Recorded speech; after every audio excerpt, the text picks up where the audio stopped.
ಬೆಂಗಳೂರಿನಲ್ಲಿ ಇಂಜಿನಿಯರ್ ಆಗಿದ್ದ ಆತ ಲಕ್ಷ ಸಂಬಳ ತಗೋತಿದ್ದ. ಆದರೆ ಇದ್ದಕ್ಕಿದ್ದಂತೆ ವಾಂತಿ ಭೇದಿಯಿಂದ ಸಾವಿನ ಮನೆ ಸೇರಿದ್ದ. ಇದಾಗಿ 2 ತಿಂಗಳ ನಂತರ ಸೊಸೆ ಮೇಲೆಯೇ ಅನುಮಾನ ಶುರುವಾಗಿದೆ. ಸಮಸ್ಯೆ ಅಂದ್ರೆ ನಮಗೆ ಫ್ಲೋ ಪಾಯ್ಸನ್ ಕೊಟ್ಟಾರ ಅವರಿಗೆ. ಮಗ ಸತ್ತ 2 ತಿಂಗಳ ನಂತರ ನಡೆಯಿತು post mortem. Slow Poisson doubt, ಹೆತ್ತವರು ಕೊಟ್ಟರು ಕಂಪ್ಲೇಂಟ್. ಈ ದೃಶ್ಯ ನೋಡ್ತಿದ್ರೇನೆ ಗೊತ್ತಾಗಿ ಹೋಗುತ್ತೆ ಇಲ್ಲೇನೋ ಆಗಬಾರದು ಆಗಿದೆ ಅಂತ.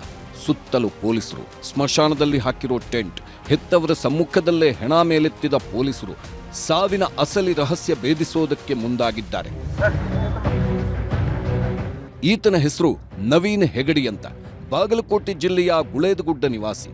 ಬೆಂಗಳೂರಲ್ಲಿ ಸಾಫ್ಟ್ವೇರ್ ಉದ್ಯೋಗಿಯಾಗಿದ್ದ ನವೀನ್ಗೆ ಮದುವೆಯಾಗಿ ಒಬ್ಬ ಮಗ ಕೂಡ ಇದ್ದಾನೆ.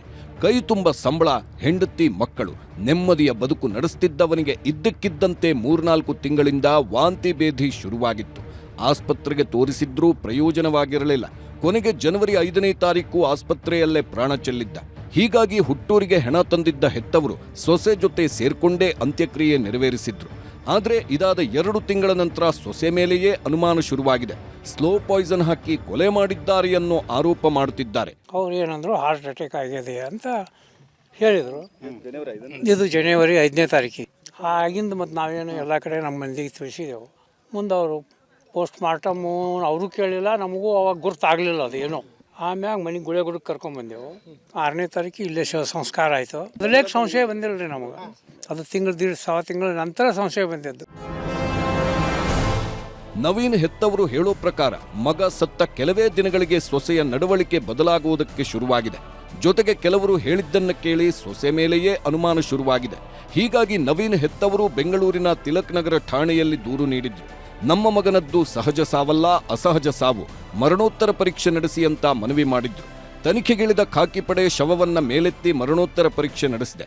ಮುಂದೆ 1 ತಿಂಗಳ ನಂತರ ನಮಗೆ ಸಂಶಯ ಬಂದು ತಿಲಕ್ ನಗರ್ ಪೊಲೀಸ್ ಸ್ಟೇಷನ್ ಬೆಂಗಳೂರು, ಅಲ್ಲಿಗೆ ನಾವು ಚಾರ್ಜಸ್ ಕಂಪ್ಲೇಂಟ್ ಕೊಟ್ಟು ಬಂದ್ವಿ. ಸಂಶಯ ಅಂದರೆ ನಮಗೆ ಸ್ಲೋ ಪಾಯ್ಸನ್ ಕೊಟ್ಟಾರ ಅವರಿಗೆ ಅಂಥೇಳಿ ಸಂಶಯ ಬಂದು ಕಂಪ್ಲೇಂಟ್ ದಾಖಲು ಮಾಡ್ಕೊಂಡ್ಬಂದ್ರಿ. ಅವ್ರ ಹೆಸರು ಕೊಟ್ಟೇವ್ರಿ ನಾವು. ಅವ್ನ ಹೆಂಡತಿ ಮತ್ತು ಅವ್ರ ಜೋಡಿ ಒಬ್ಬರಿದ್ದರು ಗೆಳೆಯರು. ಅವ್ನ ಗೆಳೆಯನವ. ಒಟ್ನಲ್ಲಿ ಇಂದು ಸಹಜ ಸಾವೋ ಅಥವಾ ಕೊಲೆಯೋ ಅನ್ನೋದು ವರದಿ ಬಂದ ನಂತರವಷ್ಟೇ ಗೊತ್ತಾಗಬೇಕಿದೆ. ಮಂಜುನಾಥ್ ತಳವಾರ, ನ್ಯೂಸ್ 18, ಬಾಗಲಕೋಟೆ. ಕನ್ನಡಿಗರ ನೆಚ್ಚಿನ ನ್ಯೂಸ್ 18 ಕನ್ನಡ ಈಗ ವಾಟ್ಸ್ಆಪ್ನಲ್ಲೂ ಲಭ್ಯ. ಕರ್ನಾಟಕ, ದೇಶ, ವಿದೇಶಗಳ 360 ಡಿಗ್ರಿ ಸುದ್ದಿಯ ವಿವರಗಳನ್ನ ನಿಮ್ಮ ಕೈ ಬೆರಳುಗಳಲ್ಲೇ ಪಡಿಲಿಕ್ಕೆ ಈ QR ಕೋಡ್ ಅನ್ನ ಸ್ಕ್ಯಾನ್ ಮಾಡಿ, ನಮ್ಮ ಚಾನಲ್ ಫಾಲೋ ಮಾಡಿ, ನೋಟಿಫಿಕೇಶನ್ ಆನ್ ಮಾಡಿ.